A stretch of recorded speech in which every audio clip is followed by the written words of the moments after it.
Hello বন্ধুরা, good morning. তো সকালবেলা আমার ঘুম থেকে উঠে প্রথম কাজ, জাস্ট ঘুম থেকে উঠেছি আর প্রথম কাজ হলো এদেরকে খেতে দেওয়া।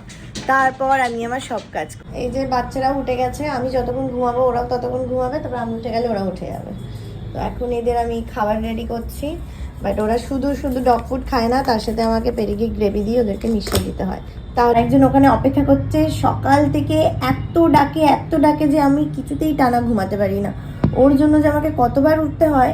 এখন বাবুর খিদে পেয়েছে, এখন খেতে দেবো, তার জন্য বসে রয়েছে। যদি শুধু ডগ ফুড খেত আমার কোনো ঝামেলাই থাকতো না, ওদেরকে এইভাবে মেখে দিতে হয়। ছুটি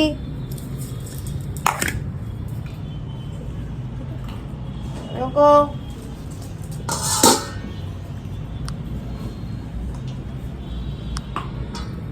বেকি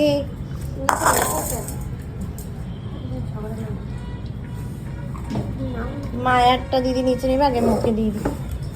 আরও বসে আছে এখানে এসে ডগ ফুড খাচ্ছে, এটাই সব থেকে ভালো কথা। কোনোদিন হয়তো খাইনি, আমি ফার্স্টে ভেবেছিলাম খাবে কিনা, বাট না, বেশ ভালো মতোই খায়।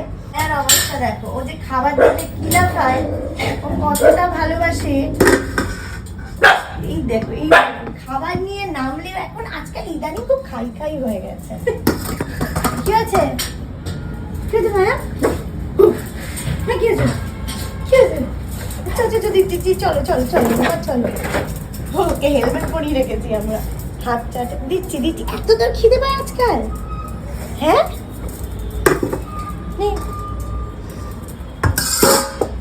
বাবলা দাঁড়া হেলমেটটা খুলে দিই। আজকাল খুব খিদে পাচ্ছে, তাই না মায়া? আনন্দ পেয়েছো? খুব খিদে পাচ্ছে।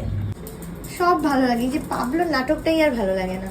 ও কিছুতেই খাবে না, সবাই খেয়ে নেয়, শুধু ওরই খাওয়া নিয়ে এত জ্বালা ভোগ করতে হয়।